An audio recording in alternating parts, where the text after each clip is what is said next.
Curiosamente, a esquerda, que tanto luta contra o preconceito, é extremamente preconceituosa, mas é óbvio que eles jamais irão admitir isso. Este é o Visão Libertária, sua fonte de informações descentralizadas e distribuídas. O filme Jojo Rabbit é uma sátira que acompanha Jojo, um garoto na Alemanha nazista. Ao contrário de muitos filmes que passam nesse contexto, o protagonista, dessa vez, é supernacionalista e segue cegamente a ideologia nazista. Isto é, até ele encontrar uma garota judia na sua casa que o faz refletir sobre os seus valores. No filme, a dedicação do garoto com o partido nazista é muito exagerada, tanto que seu amigo imaginário não é ninguém menos do que o próprio Adolf Hitler. Exageros à parte, o filme retrata um lado muitas vezes negligenciado quando discutimos as atrocidades da Segunda Guerra Mundial. Muitos alemães realmente acreditavam na política de Hitler. Em retrospectiva, é extremamente fácil julgar o quão errado e absurdo aquelas ideias eram. Entretanto, ainda hoje, muitas pessoas caem em iscas parecidas e nem se dão conta. Uma das características principais sobre o nazismo é o antissemitismo. Esse sentimento cresceu principalmente porque eles usavam os judeus como bode expiatório para todos os seus problemas. O país está com problemas? Culpa dos judeus. Você está sem dinheiro? Culpa dos judeus. Você ficou doente? Culpa dos judeus. E era sempre assim. Qualquer problema era sempre culpa dos judeus. Ouvindo isso rotineiramente, muitas pessoas começam a desenvolver sentimentos de ódio contra os praticantes do judaísmo. Até descendentes de judeus que nem mesmo praticavam ou se importavam com a religião eram vítimas. Tanto é que Albert Einstein, por ser judeu, teve seus livros queimados e teve que fugir da Alemanha naquela época. Outro grande exemplo no meio liberal que foi perseguido pelos nazistas foi o filósofo político e economista Ludwig von Mises, que também era judeu. Isso, eventualmente, culminou numa das maiores atrocidades da história, o Holocausto. Esse evento, que dispensa apresentações, tinha como objetivo eliminar o bode expiatório dos nazistas, o povo judeu. Muitos historiadores, inclusive, alegam que a utilização de um bode expiatório é uma característica recorrente de regimes fascistas e autoritários. O uso mais famoso disso, provavelmente, é no próprio nazismo, que é comumente conhecido por ser antissemita. A utilização de bodes expiatórios foi muito frequente na União Soviética, sobretudo no governo de Stalin, contra revolucionários, conspiracionistas, inimigos do povo, burguês, trotskista, entre outros. Entretanto, historicamente, vários grupos já foram bodes expiatórios. Na Roma Antiga, por exemplo, Nero culpou os cristãos pelo grande incêndio de Roma em 64 d.C. A Ku Klux Klan, que ficou famosa por ser extremamente racista, culpava os negros pelos seus problemas. E, atualmente, os esquerdistas usam os ricos como bode expiatório, sobretudo se forem homens brancos e héteros, com exceção de Lula, brincadeiras à parte. Não é nenhum exagero dizer que a esquerda culpa cegamente a classe social alta pela maioria dos problemas da sociedade. Aqui me refiro a empresários bem-sucedidos. E, além disso, propagam um discurso de ódio contra essa minoria. É claro que eles irão discordar disso. Para começo de conversa, eles nem consideram os ricos como uma minoria, por incrível que pareça. Entretanto, numericamente, a definição de pertencer a uma classe social alta já é ser uma minoria. Veja bem, o critério para definir riqueza é muito vago, mas geralmente é utilizado de forma relativa. Se você organizasse a riqueza de todo mundo em ordem decrescente, de cima para baixo, a classe alta seria apenas o pedaço de cima. Se a classe alta fosse uma grande maioria, ela seria chamada de classe média. Portanto, pela própria definição, ser rico é ser uma minoria na sociedade, sobretudo na brasileira e em países socialistas. Contudo, o termo minoria, quando utilizado num contexto social pela esquerda, geralmente tem como definição ser um grupo oprimido, e são os militantes quem irão decidir a dedo quem é oprimido ou não. Usando essa definição, eles não consideram os ricos uma minoria. Na verdade, é muito pelo contrário, já que eles constantemente retratam essa classe social como sendo opressora. Ou seja, segundo eles, os ricos são a maioria. Chega a ser até um pouco confuso ficar usando esses termos, que claramente não condizem com os números da realidade. Mas a ideia aqui seria que a maioria ou minoria se refere à representatividade ou à quantidade de influência do grupo na sociedade, e não a números absolutos. Independentemente do termo utilizado, é evidente que esse ódio está presente no discurso comunista. Para começo de conversa, separar as classes sociais como opressora e oprimida, como sugere Marx, já carrega uma baita presunção negativa. É impossível negar isso. Chamar alguém de opressor é um xingamento, sobretudo se esse alguém não oprime, mas ajuda, cria riqueza e emprega pessoas, servindo à sociedade.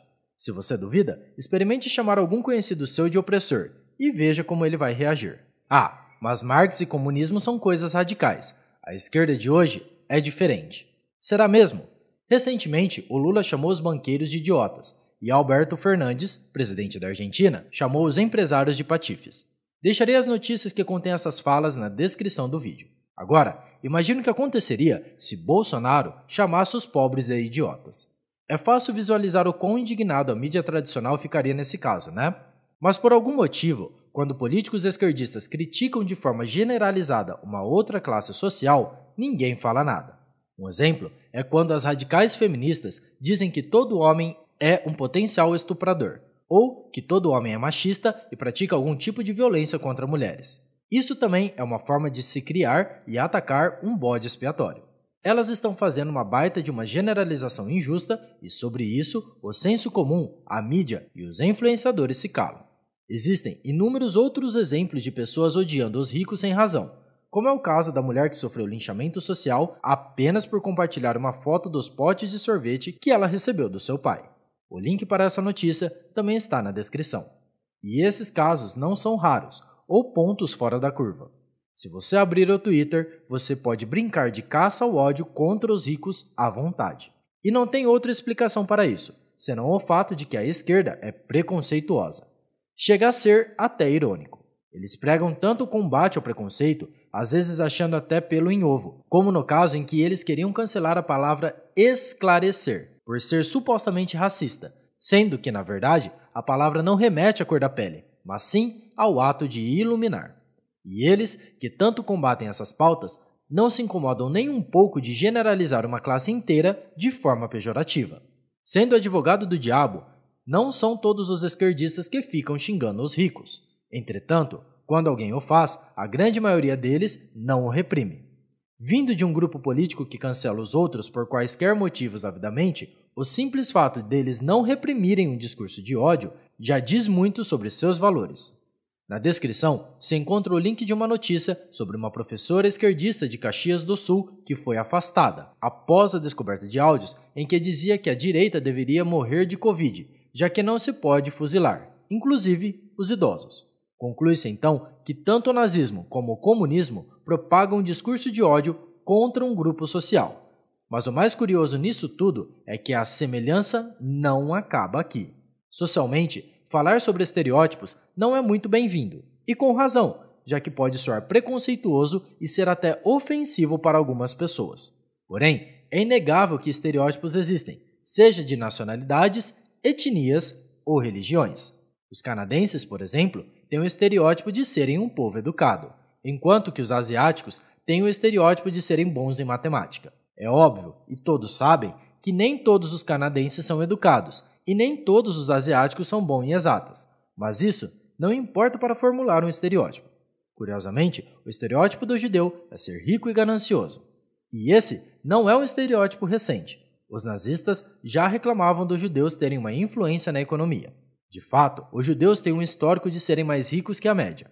Há vários argumentos levantados para explicar isso, mas geralmente atribuem essa riqueza à cultura judaica, que valoriza a educação, a colaboração e sempre em buscar novas oportunidades de negócios. Agora, se é um fator cultural, genético, divino, pura sorte, não importa, ao menos não para este vídeo.